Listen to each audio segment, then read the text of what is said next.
I know, I love the new song. They're like, oh. I was like bopping to it, like, Yes. What's going on? Hi, everybody. What is up? All of the people up in here for Wind Down Wednesday. Thank y'all so much for tuning in. Yes. Everybody who just jumped over from Tea with Monique and wanted some more, and now y'all are here. Thank you so much. Listen, Riley is stepping in for Allie permanently. She's going to visit us once a month, but her kids are early risers. And she said, as much as she was trying to just stick it out and do these Wind Down Wednesdays, it's really been kind of throwing off her routine, which I can appreciate and understand as a mom. But she, Allie is my co-host for the podcast. So during the day, we're recording podcasts. And then Wednesdays are tough because then we're jumping back on at night. So Riley, thank you so much. Of course. I'm honored. Of course, anything for you. And plus I love it here. So yes. Look, we gonna mess around and be calling this darn Turn Up Wednesday or something. Turn Up Wednesday. Yes. We don't even be winding down. So Tosha is supposed to be here, my sister, and she's just gone. So I'm gonna take her off. She just went away. There she is. What's up, Tosha? I had to go get my champagne. Oh, good. And before I bring out what I'm drinking, we need to bring out our special guest. She is the amazing Monique Kelley. I don't like her just because she has my name as well. I really think she's just an amazing person. She has a new book out called Reality and Chaos. And I'm ready to pick her brain about this book, but also about her story. She has a very powerful story. She turned a tumultuous ending of a marriage into a testimony, which has been helping people because she's been sharing all of her intimate details of how she's been dating in LA. And that's how her platform began. And now she is here with us. And I think Tosha, who is in LA, needs some of her help. And so come on, Monique. Hey! Nice to meet you. Nice to meet you. Nice to meet you. Got the wine ready. You are ready. Let's get into it. Everybody, go ahead and tell me what y'all drinking on. I'm going to go last. Y'all go ahead first. Okay. I typically only have my water, but I thought, you know what? Since it's my inaugural official co-hosting, I decided to go with a little vodka and strawberry lemonade vodka and some other stuff in here too. But yeah. So I'm probably going to be like super lit by the time. Y'all know, wait, this way. Y'all know Riley has been drinking water for the past couple of weeks. And he's completely bored with it. So I'm very proud of you tonight. And when I'm at your house, I drink all the time, but yeah. So there's lots of alcohol in here now. So welcome back. Yeah. Good to be back. Monique, what are you drinking down there? I am a Sauvignon Blanc from New Zealand, girl. So I am doing Sauvignon Blanc from New Zealand. I was supposed to do a dry January and it ended on Inauguration Day. So I said, okay, I'm just going to go ahead and enjoy my wine. Yes. Tosha, what you got over there? Yeah, right. I got the same champagne I've been drinking on for the last couple weeks with you guys, and I love it. Oh my God, Tosha has been listening. It tastes good, and it's $10. Yes, y'all are hilarious in the comment section, drinking y'all's water and y'all's Kool-Aid, and it's all good. But tonight, I'm actually drinking an oldie but goodie. This is not just any bottle of Camus. This is a vintage 2012. This is the year that I fell in love with Camus, and it's in a liter bottle. That's a big ass bottle. Camus sent this to me. How much is that? Like $200? I think it was $139. Oh, that's good. It came really good. They For that larger bottle, that's really good. Yes, they re-released. I could be wrong. I honestly don't know. I'm about to drink this and be happy because look, I just opened it, so I'm really drinking with y'all tonight, and I'm so excited because y'all know how much I love Camus, but I've been drinking other wines lately. But this is a 2012. I am like, I can't wait. Did they know that you started in 2012? Is that why they sent it to you, or that's coincidence? No, this is the year. This is the wine that made Camus like take off and blow up for real. Got it. And they released it. So they've been producing, every year. They have, that year's grapes that they harvested and made their wine and all of that. And I've been missing 2012. When they stopped selling it, I called every friend, every family member in every state, and I had them racking up bottles of 2012 Camus for me. And they did. And I would just send them the money. They would hold the wine for me. My mom at the time was in New Jersey. She went to the store and bought up every last bottle. I had my sister in California looking. I had my brother in California looking. I said, if y'all see Camus 2012, snatch it up. I will send you the funds. I bought all the last bottles on the East Coast. Oh my God. I marked my bottles up a price, so she paid.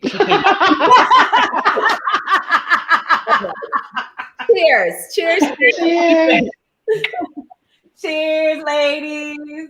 So this is about to be a juicy conversation. What are we talking about today? Oh, I'm ready for this. Hold on. It is so good.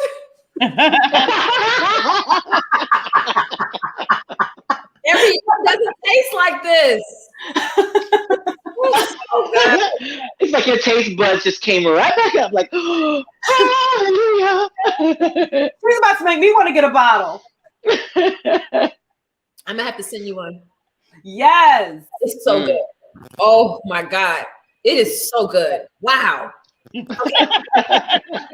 I'm in awe right now. Because Tasha, remember when I was searching for the bottles and then my mom was like, oh, they have a 2013. I was like, it's not the same. Yeah. Y'all. Yes, it's not sweet. It's like, it's almost like the way I describe Camus, it's like a bold Cabernet with a little sweetness to it. So it's almost like right in the middle of a Pinot Noir and a Cab, where it's not too heavy, it's not bitter, and then it's not too sweet. It's like a perfect medium. Oh my God, it's so good. Yes. So listen, we're gonna get into this, Monique. I have some questions. First, yes. I'm an open book. Yes, I want to talk to you about your new book. Everybody can see. I was talking about it on Tea with Monique as well, Reality and Chaos. And it literally sounds to me like some of the parts of it remind me of some of the women on my show. So it's like juicy. And I'm like wondering, are you spilling some tea in this book and you're like saying that it's a made-up book, or like what inspired you to write Reality and Chaos? I always have to say the disclaimer, anything that sounds familiar is completely coincidental. This is a work of fiction. I like that. I'm going to use that when I release my Binder Time stories. Oh, that binder, that's going to be in book number 2. I'm going to have to say something about the binder in book number 2. But basically, I wanted to have a modern day Waiting to Exhale meet Sex and the City. I feel like there hasn't been good fiction for Black women out there in so long. So I wanted a book that spoke to the modern day Black woman, that talked about all the things we go through. You have one character who's newly married, realizes she's in a marriage that is not at all what she anticipated. What does she do? You have another character who's dealing with a family member who has mental illness. So you see mental illness from the lens of a sibling dealing with another sibling who has mental illness. And then you have the Hollywood starlet, the diva, the one who's driving the Range Rover, the one who's wearing Louboutins, the one who is fabulous and fly, but behind closed doors, no one realizes that she is broke as hell. She is struggling. Her acting career never took off, but then she gets an opportunity to do a reality show. And was the price of fame worth the reality show and everything that came with it? Wow, that's deep. Yeah, I love it. That sounds like a part, like it sounds like some of the characters, and like I said, it sounds like a right. Remind me of. But man, that is awesome. So the book is now available on Barnes and Noble. It's available on Amazon. Are you going to do any? We saw you, Soraya. Hi.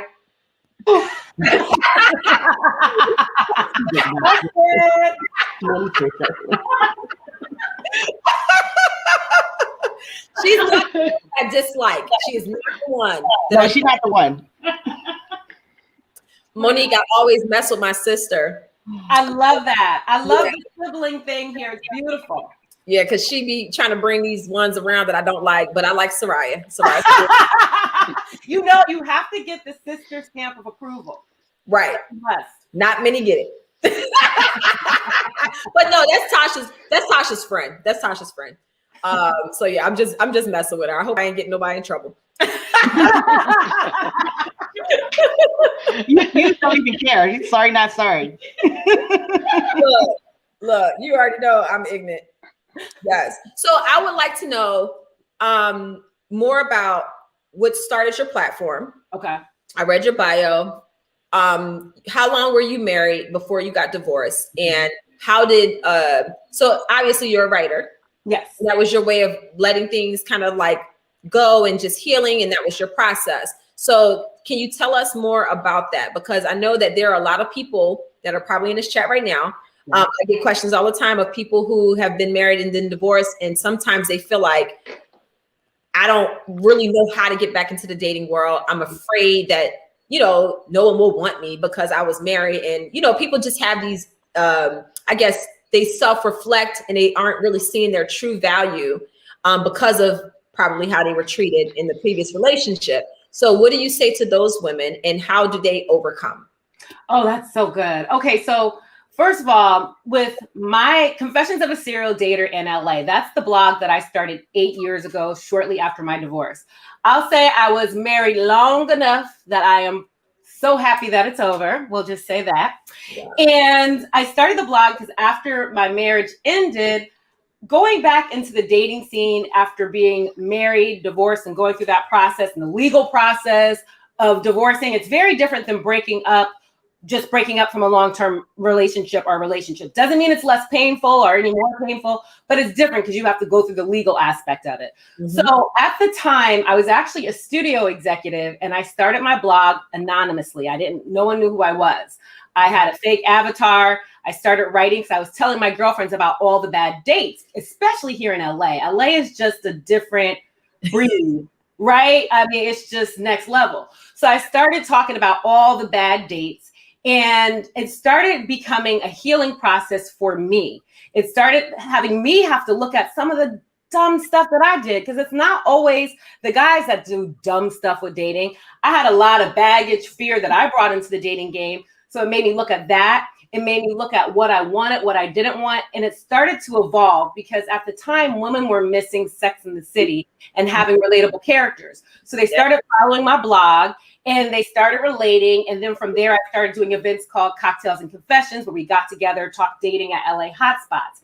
So I found that women wanted someone that they could relate to. Mm-hmm. And as I started talking to women and even some men, started getting their perspective, I started evolving as a dating expert because, like I say, I did all the legwork, so you don't have to make all the same mistakes. So my expertise came from, yes, research for sure, but also some of the dumb-ish, which was a lot, that I did and the life lessons I learned. So I started turning the pain of the divorce, and it turned into a purpose of helping women get back into the dating scene. And even women who've never been married, helping them get through just dating and embracing where they are in their single journey.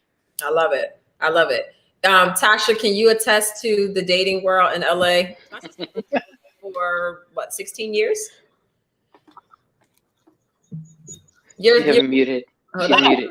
Okay. I'm muted. I unmuted you. See, so I moved out to LA in 2005, and the dating scene for me, because you know I'm on the gay scene, it's very rare that you meet someone that hasn't already been with your friend. So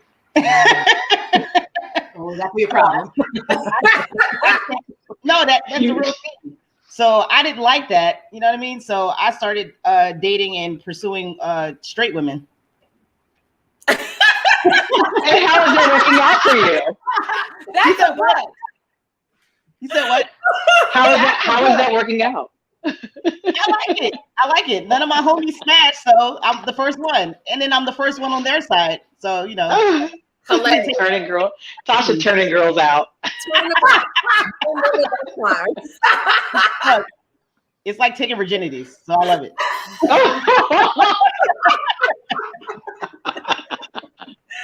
Oh my God. That should be the name of your blog.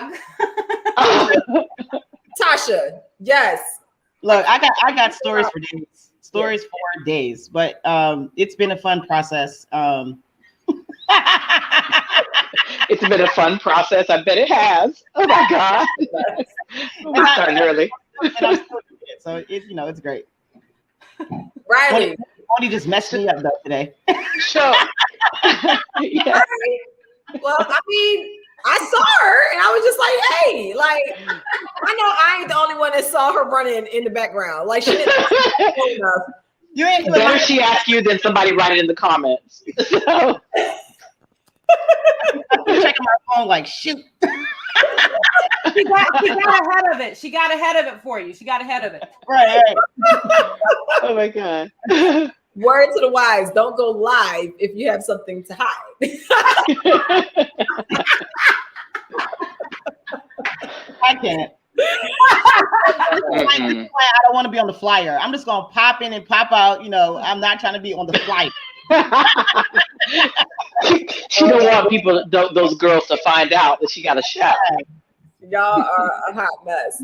So, all right, Riley, it's your turn. So, Riley, I would love for you to share some of your story with Monique, and then we gotta get Riley. We gotta get Riley. Oh my God. A keeper. Right. So it's so crazy. When I found out that you were the guest on the show today, I was like, oh my God, like you and I need to have a one-on-one because I need help. Monique knows this. Monique and I have been friends for, Tasha also, we've been friends for like 18 years plus. And my dating situation is a little bit special. Obviously, I think you know this, but I am transgender.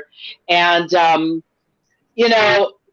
back in the day, back when I first transitioned, it was more of like guys wanting to hide me and, have me be their dirty little secret or use me for an experiment or, out of their curiosity. Now it's been a little bit better, but I can't seem to keep one, I guess. I don't know what it is. It's crazy because I no longer allow myself to be that secret anymore. I no longer allow myself to be, somebody's experiment. I'm very adamant about that now. In the past, I allowed it because I have low self-esteem. Right. And once I worked on all of that, I was just like, there is no way in hell I'm going to be somebody's secret. I always use this analogy. People literally pay to come to my show to see me, and you want to hide me. So that's definitely not happening. But, they got to pay you. What'd you say? Tasha's turning me into an escort. I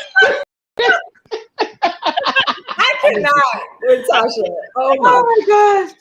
But yeah, so I go through this thing where, even if guys are okay with loving me, and sometimes it's a little difficult for them with what their friends might think or what their family might think. But even if they get over that, for some reason, something is just not connecting. Something's not clicking because I have guys that do disappearing acts.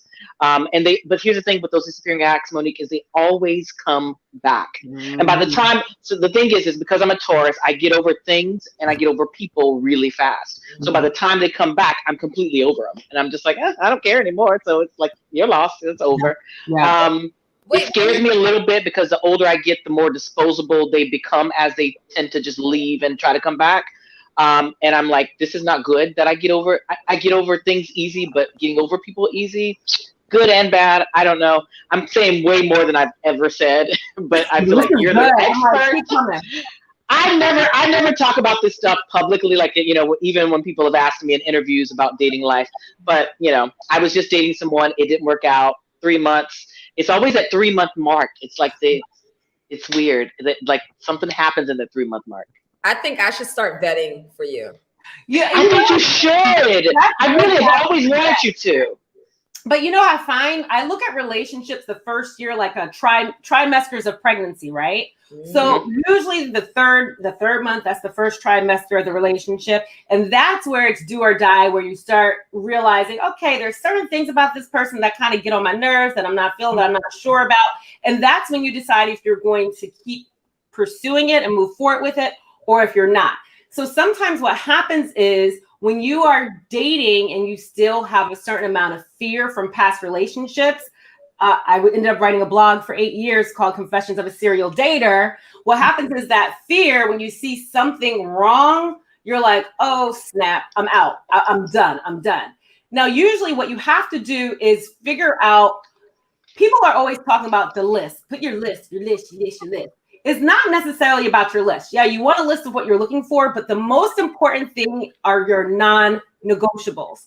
You got to know what your non-negotiables are. So when you hit that mark, that 3-month mark, where stuff that, I'm slipping. I keep about to say the S word, and I'm like, oh wait, I'm trying to be clean. I'm be So know your non-negotiables, so that when you hit that 3-month mark and things kind of start where you're starting to see the real person, you decide, is this person hitting my non-negotiables? If they're not hitting non-negotiables, you can keep moving on and see what happens in the next 3 months. Because then at the 6-month mark, there's other stuff that comes up. The one thing that I love that you said, Riley, is that when it's over, if someone shows out, you keep it moving. Like the late, great Dr. Maya Angelou said, when someone shows you who they are, believe them. A lot of people end up taking back these toxic exes that have already showed you that they're a fool. They take them back, especially now during COVID. People are horny, people are bored, people are lonely. And then you find some friends. I've seen followers where you take this person back. You look up, you're going in this back and forth, carry big situation for 3-5 years, thinking it's going to turn out like Sex in the City. So it's good that you keep it moving, but know your non-negotiables, because then that will help you know if you should keep it moving. Got it. Like that, because I am a person who loves a list, but to narrow it down the way you just did, that makes so much more sense. Mm-hmm. Yeah. It's funny because I guess in certain ways I've done that without even realizing what the non-negotiables are, what are some things that I can kind of work with. Mm-hmm. But that it just reminds me of with my husband. Like when we started dating, it was in a moment where I had broken up with my ex from high school, and it was months later. And I was basically like, I was cheated on, and I was over it. And I said, you know what? Screw these dudes. I am not going to be the one wanting these relationships and all of that. I'm just going to have fun. Mm-hmm. So when I met Chris, well, I had already known him for a few years. Chris and I started hanging out. And I remember like yesterday, he asked me, he said, so when do you see yourself getting married? Now, mind you, Chris is 6 years older than me. Okay. Mm-hmm. So most of the women he was dating at the time that were his age were wanting a ring. They were wanting this ring. And that comes up again. He wasn't ready. I am so done. He wasn't ready to give them that because he wasn't ready for marriage. Chris was like an advocate for not getting married because he had seen so many guys in the locker room with these crazy situations with their wives. And he was like, I'm not for that, So when Chris and I started hanging out, he was just like, well, when do you see yourself getting married? And I was like, what? I ain't thinking about marriage. I just want to have fun. And then at the point where we were buddies, and we were having fun. And then we sat down and we had a conversation, and we said, look, if we ever get to the point where either one of us is starting to fall for each other, let's be real and have a talk about it. This way we're on the same page always. And I told him, I said, look, if you're going to sleep with somebody else, let it be my choice to stay. If I'm cool with it, let it be my choice. Give me that respect. Mm-hmm. And we both made that agreement. And at the point where we both started falling for each other, it was just like, Chris was like, I kind of think I'm falling in love with you. And I'm like, I'm falling in love with you too. And it's like, all right, we're going to make this official or what? And we made it official. So, we dated for 6 years before we got married. And Chris is such a great guy. But I think what made the difference is the fact that I came in with no expectation, no pressure. And I enjoyed the friendship we had so much fun just like hanging out together and laughing. And he even told me one time, he was like, don't take this the wrong way. And I'm like, what? He's like, I really enjoy hanging around you. And I was like, why would I take that the wrong way? He said, well, the thing is, normally if I'm hanging out with a girl, I do what I do and I leave. He said, but I actually like spending time with you. He's like, I actually want to be around you. Right. Mm-hmm. And he was shocked by it. He was like, he said, you're not like a typical chick. Like you like to like watch football. You go fishing. I don't have to bait your hook. You do it yourself. Like you take your own fish up. I think that is what sold him more than anything else, is that I didn't have to interrupt his fishing because Yeah, you know, it is so rare for a guy to say when you see yourself getting married, and a woman say, "Oh, I wasn't even thinking about that." That is so rare, and that's probably the thing that made him like, "Oh, she's a keeper because she's not trying to pressure me into that." You know, we're both on the same page, right? Yes, the issue with guys. It's not your transgender. Said, Riley, your issue with guys are not transgender issues. It's just guy issues. A lot of these guys have commitment issues. That's well, the funny thing about that's very accurate. I had to learn that the thing that I thought was the thing that I thought set me back was the thing that set me apart.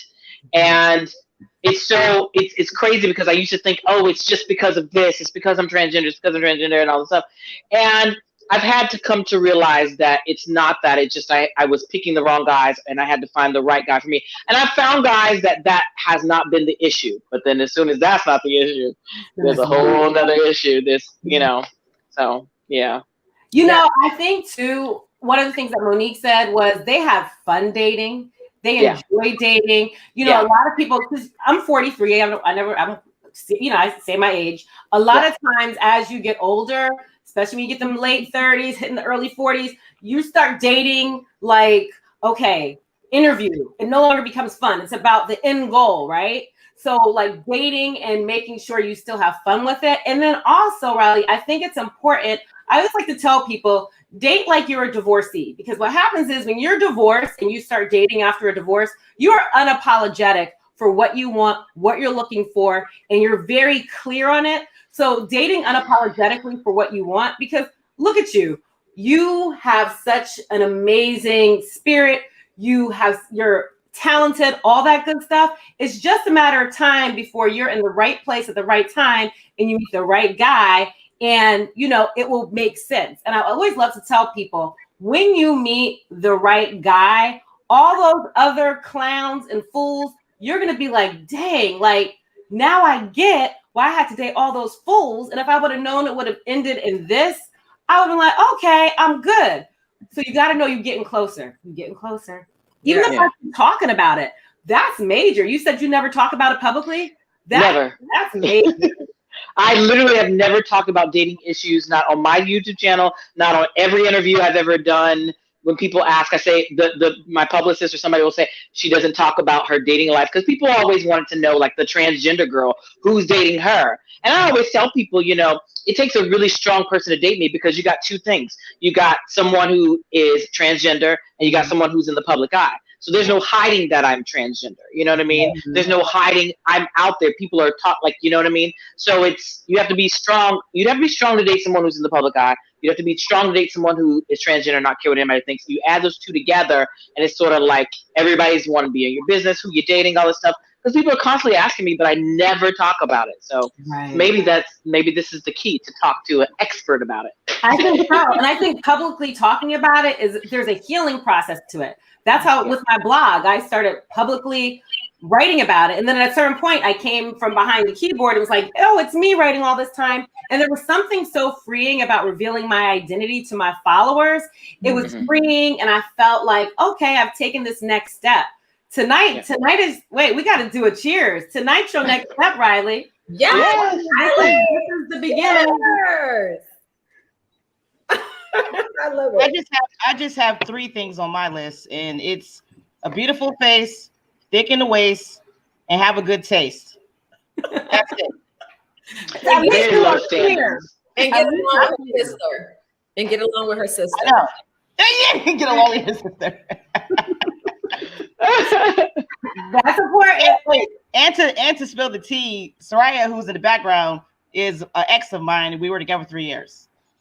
And now we're friends, and it's great. You know, the love just transformed into friendship. So yeah, I like Soraya, and the reason why I know I like her is because I can't even remember why I didn't like her. But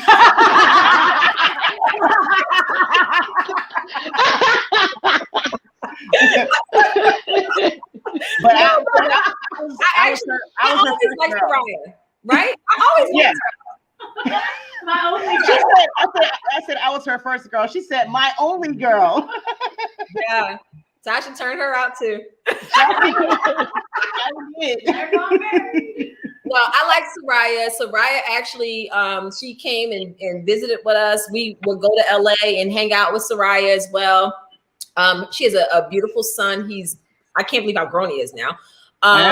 She's cool people. I like Soraya. I felt at the time that y'all were dating, I didn't feel like she was ready for a relationship that you were wanting at that time. So that's what I felt. You gotta also remember that she had never been with a girl before, so there was a whole lot of, I know that, and that's what my concern came from, is because I didn't want you to get hurt if she was only experimenting, or if she didn't really know if that's what she wanted to do with her life, So that's where my concern came in. So a lot of times it's not that I don't like the other person or the person that she's, interested in. It's more so a concern that I don't want my sister getting hurt. Right. So it's like, I don't want anybody I don't want her to feel like she's investing into this. And Tasha dates straight women the same way Riley dates straight men. Yeah, I was like, there's a parallel there. Yeah.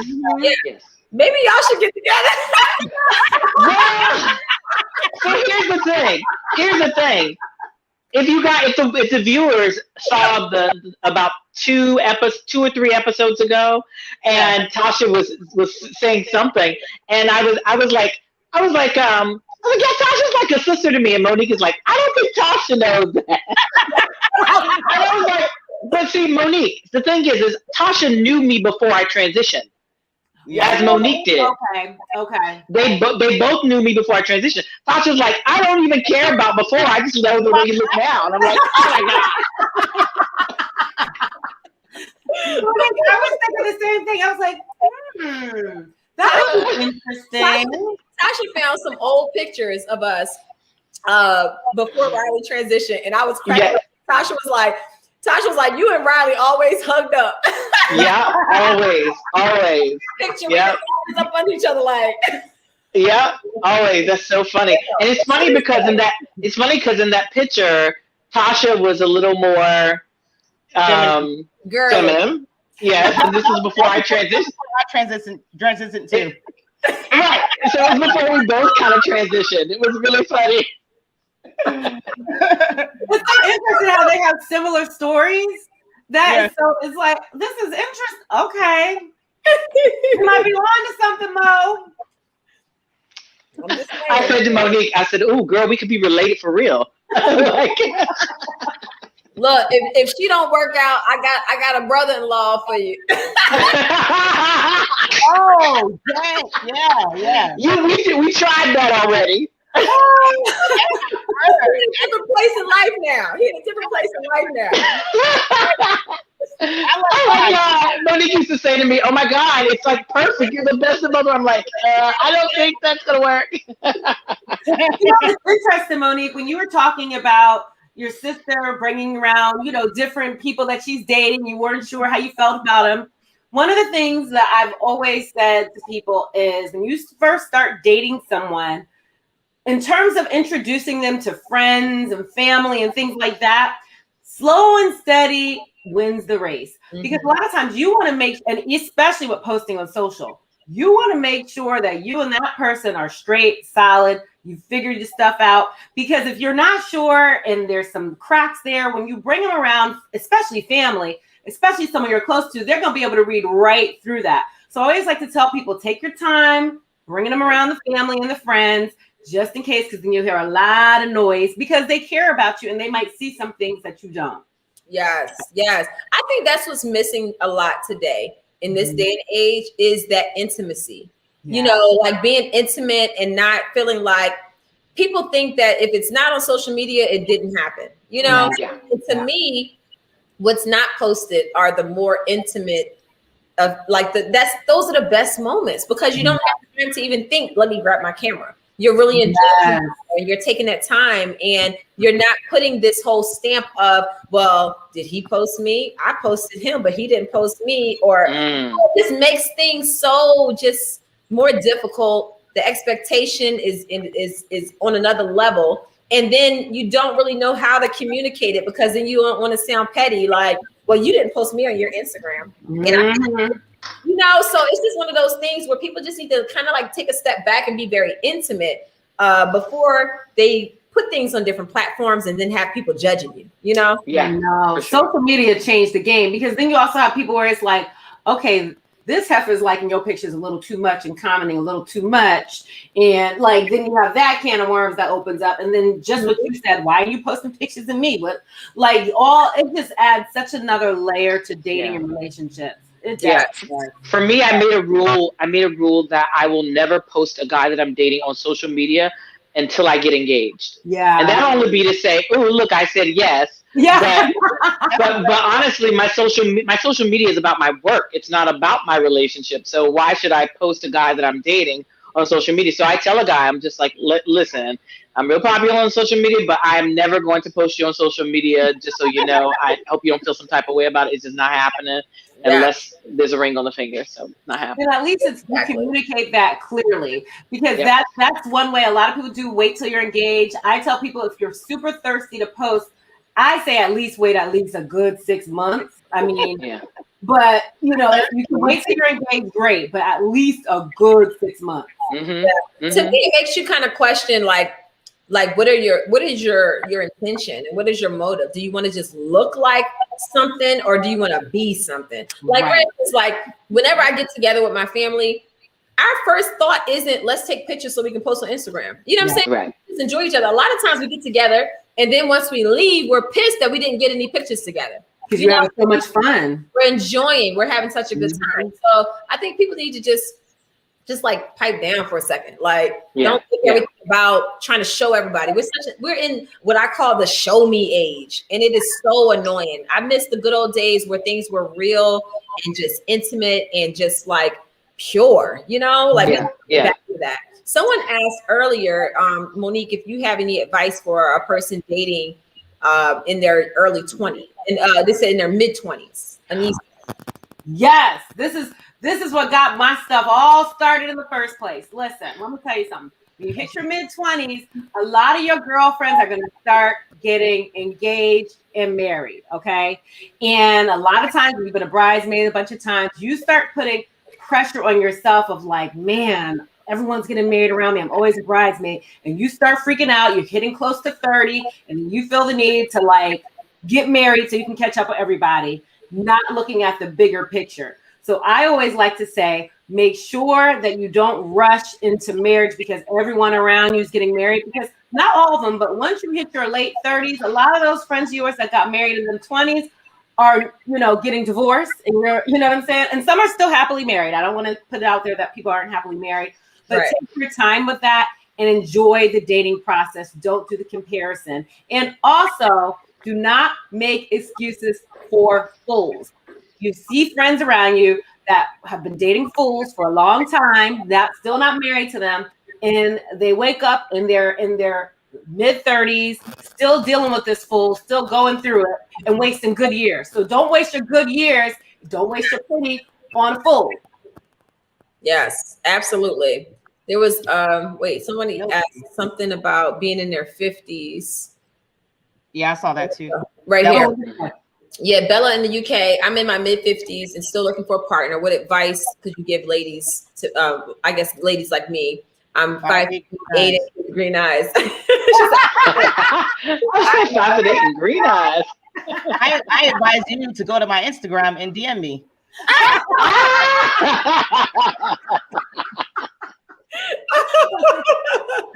That's one piece of advice you could DM Tasha. Or one of the things I like to tell ladies who are late 40s, early 50s, listen, stop dating them young boys. Like Date grown ass men. Like, if you're looking for a relationship, if you're just looking to kick it or whatever, DM Tosh, or boys. That's the problem. The boys is the problem.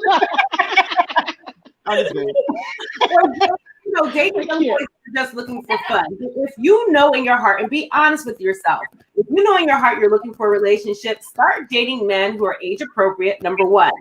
Number two, put yourself in situations where you can meet men who are age appropriate. Some of the best places to meet men, ladies, if you guys are listening, this is some of the best places. The number one best place to meet men, especially right now, quality men, the golf course, this golf range. Ooh, that's a good idea. And here's the key. Don't go where women go wrong. Don't go with a bunch of your damn friends. Stop bringing groups of friends with you everywhere. Either go by yourself or with one other friend, because then you're more approachable. They're at the golf course. They're relaxed. They're going to help you out with your swing. And that's a good place to meet men. Home Depot or home improvement stores, men who have homes of their own, they're going there to do different things at their house and do things like that. Tell your friends that you're interested in meeting some men, especially friends who are married. I told Monique, some people that we know from other places for former life, if they would have become real close with you, real tight with you, good and well, you might have tried to hook them up with some good friends of Chris if they were thinking right. That would have been a good angle, but they didn't do that. So tell your friends that you want you want to meet people and put it out there. So those are some of the places, because not everybody's into dating apps. And if you're not into dating apps, that's okay. So if you're in your 50s, go where the men, once we open up, steakhouses are great. Sit at the bar at a steakhouse, have a cocktail, eat. And again, you're by yourself or one other friend. Let me tell you, cigar bars. Yeah, yes, the cigar bar. I forgot about that. There's another venue called Top Golf. Yeah, Top Golf. Yeah. Now, I'm a married woman, and I love smoking cigars. I'm one of the rare women that like smoking cigars, and I didn't realize how appealing a woman smoking a cigar is to guys. So now I can't go to a cigar bar without my husband, because all of them will come over to me and whoever I'm there with, one of my girlfriends, and good thing she's single, but that is where you meet some really nice, educated men who are usually businessmen. They do these group outings where they go and have cigars, they talk business, and then they see an attractive woman, and then they're like, hey, can I buy you a drink? And I'm like, nah, I'm good. I'm good. Like, but then I'll introduce them to my friend. And there was this one guy, and I actually think that they're talking. And he was a guy who was divorced. He was older, but he was like at his phase of life where he's like, I did all my stuff in the past, but I think of life differently now. I'm no longer married. I have, a son, this, that, and the other. Really nice guy. And they kind of hit it off. And I want to say that they're still talking, but you never know. And I think people should also stop putting age restrictions on to who they would date, because let me tell you, in my head, I can see Riley with somebody that's in their mid-50s. I'm just gonna be real. That's Riley. I think older, go older. My boyfriend is 6 years older than me, which is great. Hey, Monique, 6 and 6, Monique, see? Go older, Riley. It's funny you say that, because today I met a guy who was 50 years old. Yeah. Ooh, yeah. And it's still very new. I met him. So we'll see where it goes. I need to vet him. Like, you were trying to do the whole let me fill him out and then I'll introduce you, but you need to just let me. Right. I also met a 33-year-old that I really like too. So, so Monique, here's the thing. Here's the thing. I've always prided myself as being one of those people that, as soon as it's over, the old adage of the best way to get over one man is to get under another. Sorry, wait. What? Winter. Hi, Winter. She said, listen, a silver fox changed my entire life. Listen, Winter was on episode 8 and 9 of our Not for Lazy Moms podcast. If you did not listen to those episodes, you are missing out. She talked about her life after divorce in episode 8, and it was so good we had to have her come back. And then she talked about the other woman and the process that she had to go through in order to move on, because her then ex had another baby while she was pregnant. And Winter is dope. When I tell you, when you see this woman and you see the smile on her face and to hear her story, we were just flabbergasted. Like, she literally talked both those podcasts. We didn't even have to say anything. And she ministered to so many women who had been in positions like her. It was so deep. Make sure y'all check out Winter. Follow her on social media. She has a website. Check her out, y'all. She is dope. And make sure y'all listen to the podcast. But one thing she said was that she wouldn't date a guy over a certain age. And when she finally let that go, she met the man of her dreams that got engaged and married in the same year and is living her best life. Hey, Winter. That's what I'm telling you. Oh, and see, Riley, you have a sophistication and an elegance that a man who's in his 50s, they go, Yeah, but you know what? Also, I'm very I've got a very young kind of mindset too. So I've dated guys who are the last guy I dated was 28 years old, and I never saw his age until we broke up, which is kind of crazy because he was an old soul. He acted older than me. He was listening to Otis Redding and all this stuff. But anyway, no, what I was going to ask you is, for me, I've always prided myself on never giving up, always having hope. And as soon as one is over, I fall off the horse, I get right back on.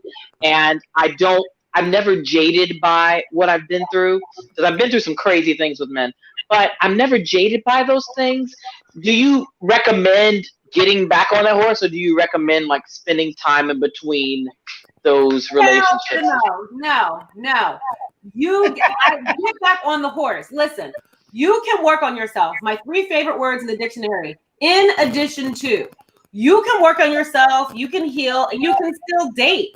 What is the purpose of just sitting at home, not dating people? And people who say that, really, they're people who just don't want to date, or they just haven't met somebody and they're trying to make it, look good.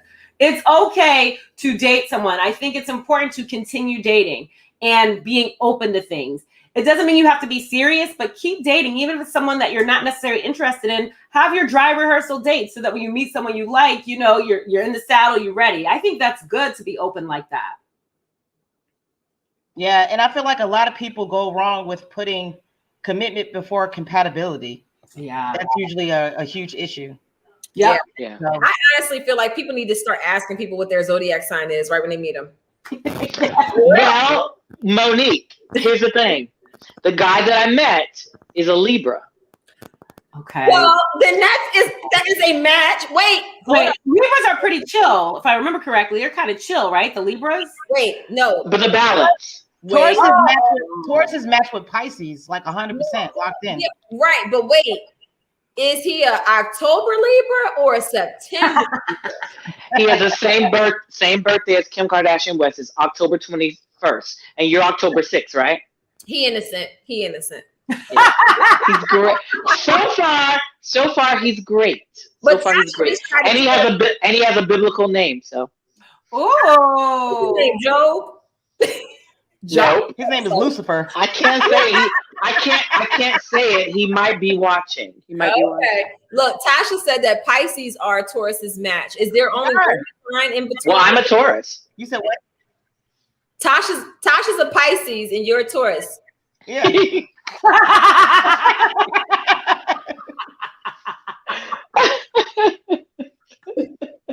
Oh my God. See, here's the thing, though. Here's the only thing. And I know this is your thing, Tasha. I've never dated a woman, and I've never been attracted to a woman. No, that's not true. I find women attractive. I don't know. I don't know. Listen, no, I feel you want a man.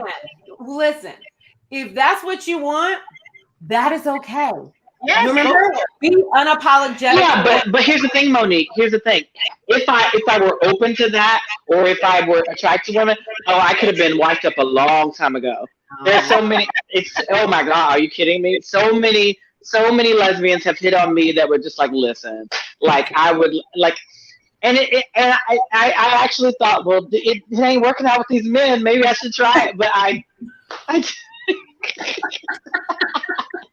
it would just be so hard to explain to my mother. You know how much work it was to get her to this place where she understood that I am a woman and that I like men. And she, like, now I have to say, Mom, listen, I'm gay again. Like, she would just be like, what? Like, she just couldn't get it. And I just don't. Oh my God. Oh my God. That's real though. That's real. You gotta look, Riley, the right one is coming for you. You just gotta be patient. He's coming. But listen, Arizona had a good one. Do you have any advice for those trying to date and are a caregiver? I have so much guilt when I think of myself. That's huge because a lot of people will cut their whole life off. I have family members who I'd be like, yo, like you just withering away and you taking care of folks and you still have a life that you need to live and be happy and feel full. So you deserve it. So what do you have to say about that, Monique? That's such a good question. And a lot of times with caregivers, they do put a lot of guilt on themselves. It's almost like being a single mom and how single moms are just like, I feel guilty if I'm not with my kids. You got to change your narrative. You got to make the time. You got to make yourself okay going out and dating, even if that means just like if you had children. Because a lot of times when you are a caregiver, especially to someone who's older, it is essentially the circle of life, the Benjamin Button thing, where it's literally like you are a single parent.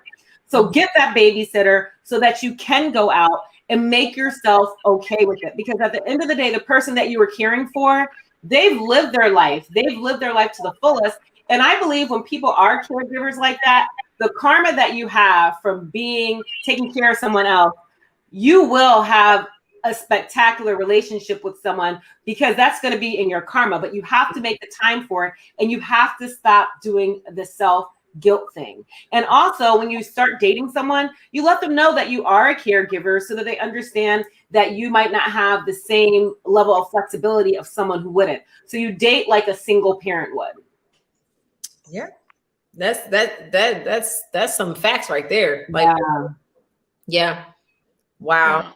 That's why I'm so grateful that Valentine's Day is coming up because listen here, I am going to make sure that my husband is super happy because I've been so busy lately. I've been making sure I use my Mila Eve essentials. I have my hormonal symmetry to get my hormones balanced. And then I'm using oils to make sure I go get some good rest.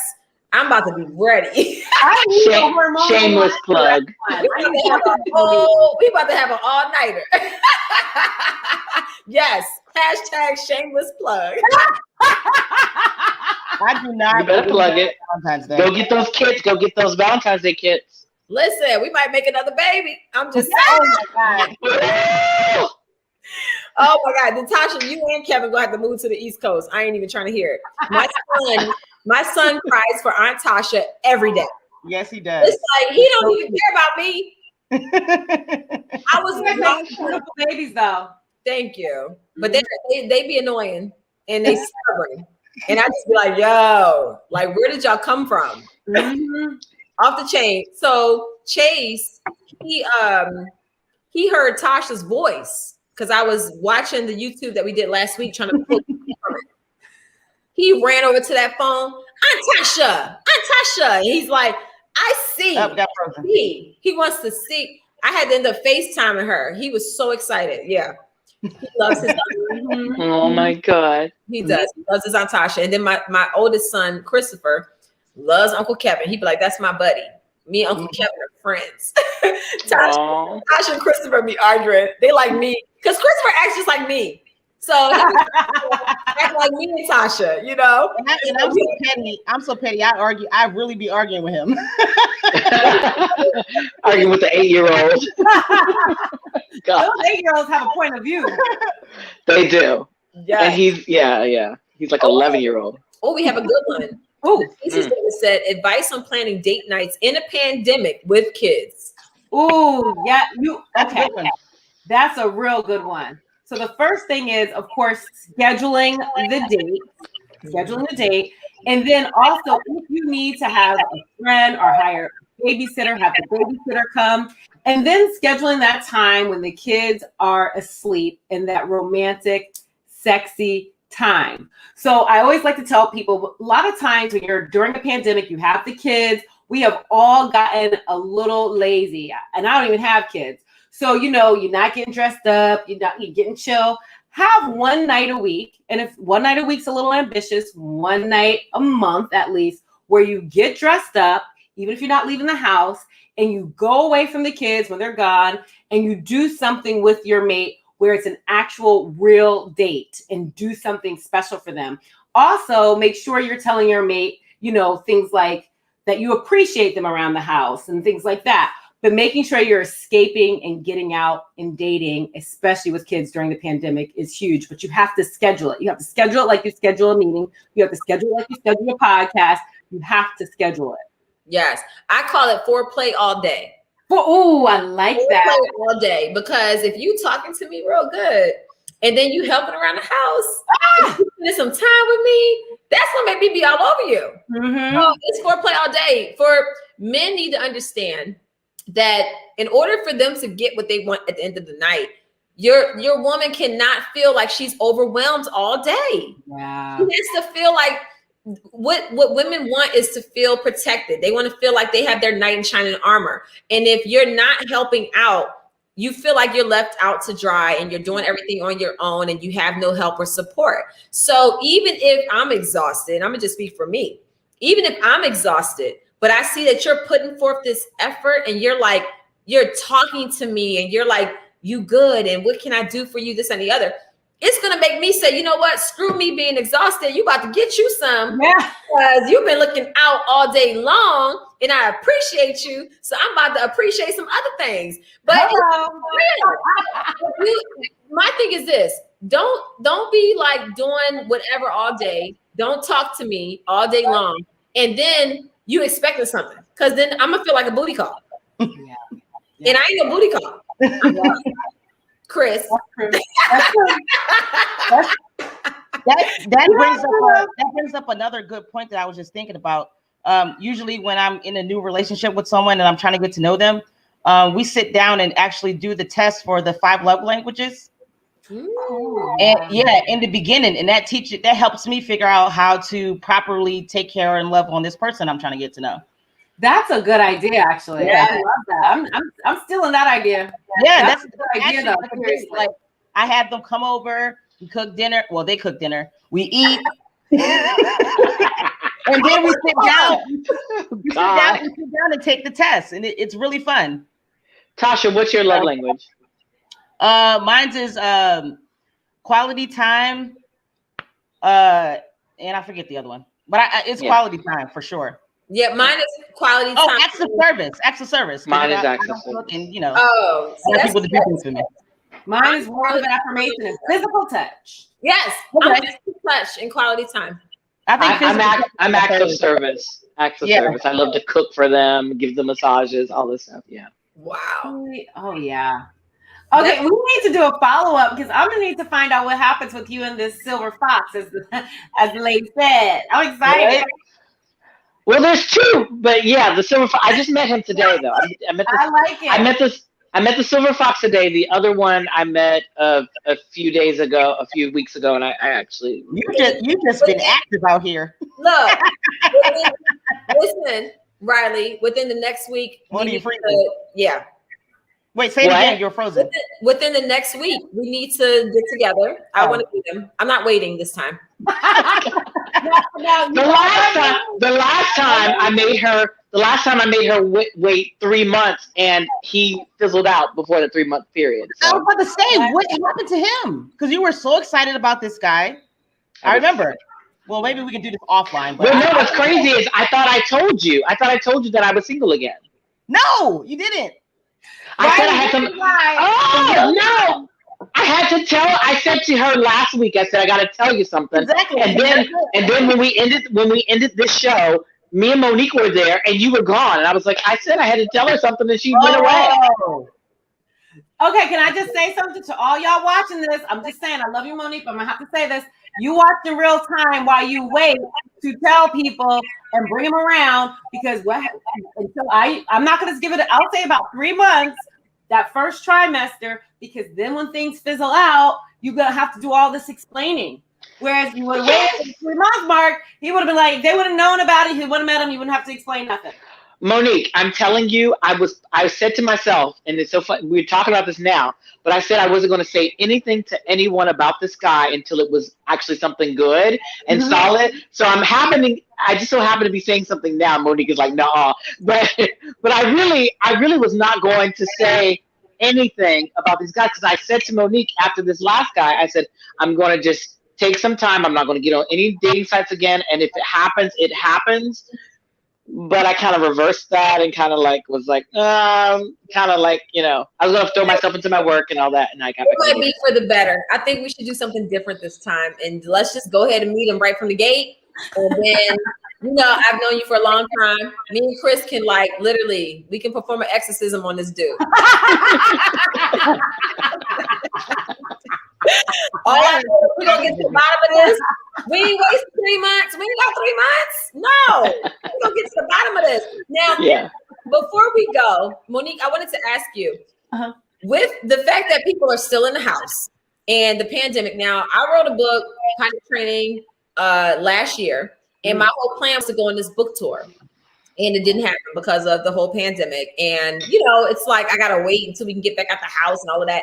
Are you going to do, or are you willing to do any type of book readings where you read like a chapter, maybe if you even did it like on Patreon or something like that, where people who purchase the book and you read together? Like, to me, that would be so fun, because being a busy mom, sometimes like I love reading. And I feel like during the pandemic, I forgot how much I love reading until the pandemic came around and I had time to actually sit down and read a book. And I think sometimes it's more fun when I can read with a group, or, you know, like say for instance, if you're like, okay, we're going to do this virtual situation and you're reading from it, or you have other people read certain chapters or certain characters and make it fun. Like, I just think that would be so fun. I was wondering, are you open to doing something like that? Or Absolutely. I had a huge, big virtual book release event when the book released on January 14th, and it was wonderful. I read from the book. And I would love to do that. I'd love to come virtually to your book clubs, because in a weird way, ideally would have been great to tour and go on book tours and all that stuff. But now it's almost like I'm able to reach more people virtually and be around people more because of that. I'm open to that. So for sure, I'm down. I would love to be my manager. Yes. I would look. I'm over here about to look. We're gonna get these Not for Lazy Mom community members together, and I want to do more events. And now I'm like, we were going to do a lot of stuff like in person, and now I'm forced to just be like, you know what? Let's just figure out what we can do virtually. So knowing that you're open to it, look, we're gonna explore that. I'm down. Yes. Everybody that is watching tonight, spread the word. Make sure you pick up your copy. Support. Y'all, support, and pick up your Reality and Chaos by Monique Kelley. I'm going to purchase a few, and I'm going to do a giveaway for Not for Lazy Moms for next month. I think this will be really fun, and it'll be, I always talk about self-care, and for people to do something where you can kind of pull away and just stop thinking about everything else that's on your mind. And to me, reading a book takes you away from all of the stuff that's in your head, so you can just like put yourself into a whole different situation. And we need to do that with Reality and Chaos. So this is excellent. Make sure y'all check it out. I have all of Monique's information in the description down below. I have the links where you can purchase on Amazon and Barnes & Noble. Make sure you get your copy and support Monique, because this is excellent. I love to see that you are thriving, and I'm so grateful that you came on to share all of your advice and all of your tips tonight. And I hope that you truly touch some of the people in the comment section and who are watching. So this was great. Cheers to that. Thank you so much, you guys. Riley. That's all that vodka. All that vodka. Right next to you. Vodka. It was a lot of vodka. Yeah, all right. Hilarious. Well, listen, we're going to end it tonight. I have to get up early tomorrow. I have 2 more podcasts to record. So got to get this done. I'm like, I got to plan the podcast out tonight. So yeah, we're going to. But listen, thank y'all to everybody. Monique, please tell everybody where they can find you. at Cocktails and Confessions on Instagram, at Confessions of a Serial Dater in LA.com, and at Confessions of a Serial Dater in LA on Facebook, and Amazon and Barnes & Noble, Reality and Chaos. Awesome. Riley, give everybody your deets. You can find me, Riley Knoxx, here on YouTube, Riley Knoxx on Instagram, Facebook, everywhere. And yeah, that's it. Yes, and Riley Knoxx Couture, the middle of this month, is finally coming out. If you love that yellow dress, there's a lot of things going on that you guys cannot see right now, but it's coming and I'm super excited. Yay! Tosha, tell everybody where they can find you. You can find me at your mama house. No, I'm playing.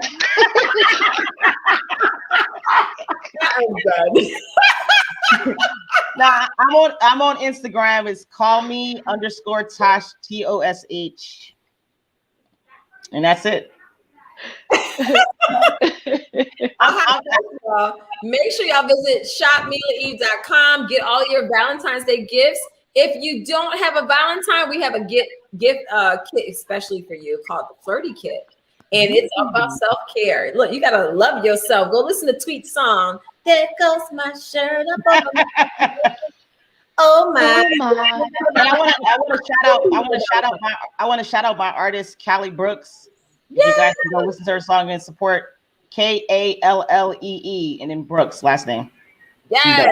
And I'll put it in the description as well. Okay. She is super talented. Y'all got to check out her music, y'all. Awesome. Well, thank y'all so much for joining us tonight, and we will see you next week. Take care. Bye-bye. Bye.